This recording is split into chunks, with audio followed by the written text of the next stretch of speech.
to show you how to make the most elegant, versatile, the simplest, and most delicious macaroni and cheese that you have ever tasted. In this pot right here, I've melted 4 tablespoons of butter. I have added a minced shallot and sweated it out, cooked it through a little bit, and then added 4 tablespoons of flour. And you want to let that flour cook so that you don't get that raw flour taste. Then we're going to add 3 cups of milk. You want to add it slowly and whisk it while you're adding it so that you don't get lumps. Because the only lumps that we want in this macaroni and cheese is the crab meat. Now once you get that all mixed together, you're going to add 8 ounces of cream cheese. And I've softened this up in the microwave just a little bit. It'll get it to melt through quicker. You want to use a whisk on medium heat. You don't want to scorch the milk. You don't want to burn the butter when you're melting it. You don't want to caramelize the shallots. You just want to keep it on medium heat. Get the cream cheese all mixed up in there. It'll start to melt down as the milk heats up. Then you want to add 2 cups of manchego cheese. Manchego is a Spanish sheep's milk cheese, and a cup of white cheddar. That's what I have in this bowl. So we're going to add that slowly to our mixture.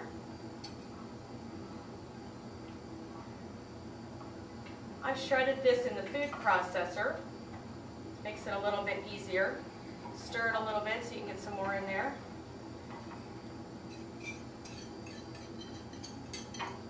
Once you get it all in here, it takes just a minute for it to get all melted down, gooey and thick. Now if you can't find manchego cheese, you could probably use all white cheddar or Monterey Jack. That would be fine. The cream cheese is really the most important part. It does make it nice and creamy, makes it thick. If it gets too thick, you can add some of the pasta water that after you've done cooked your pasta. You want to use Elba macaroni, and you want to salt the pasta water, cook it according to the package directions. Maybe a little bit less than the package directions because you are going to put it in the oven for about 15 minutes and that'll finish cooking up the macaroni. Now once this starts to melt down, you're going to add about 2 tablespoons of Old Bay seasoning.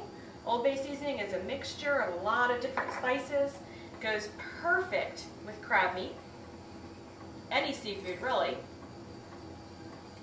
And then to finish off the sauce, you're going to add 3 tablespoons of sherry.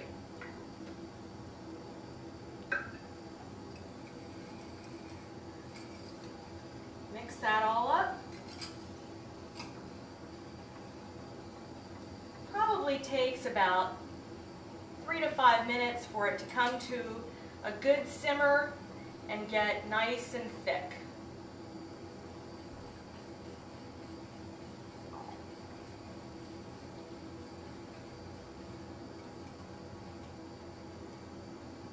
Once it does that,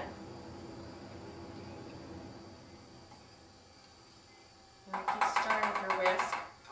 Make sure all that cheese gets melted.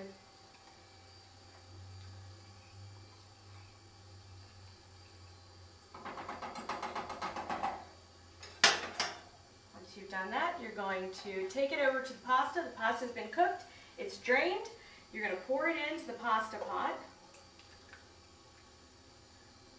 Make sure you get all that great cheese sauce. You don't want to lose any of that.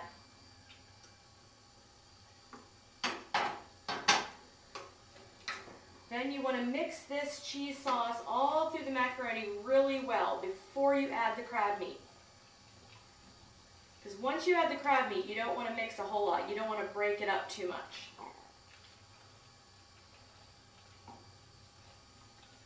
Get that all stirred into the pasta. It's going to look a little wet still, but but that's all right. You're going to put it in the oven. Pasta will absorb all that good cheese sauce. Then you're going to take your crab meat, a pound fresh crab meat,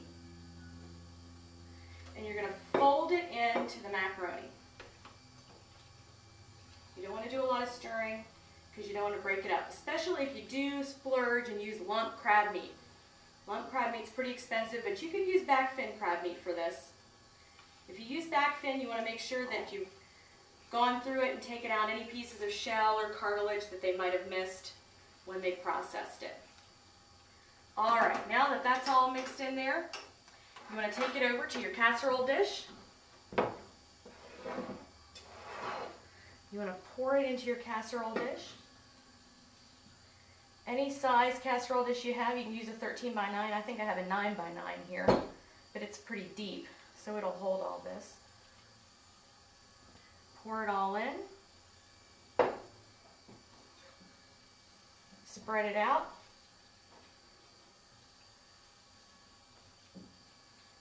Make it even. Then you're going to put a crumb topping on it. This is Parmesan cheese, breadcrumbs, parsley, fresh parsley that's been chopped up pretty well, Old Bay seasoning, and about 4 tablespoons of melted butter. You're just going to sprinkle this on top. You can put as much on or as little on as you want. Doesn't really matter. If you don't like crab meat in it, you could put tuna, chicken, cooked chicken, or you could just leave out the meat and just have the macaroni and cheese.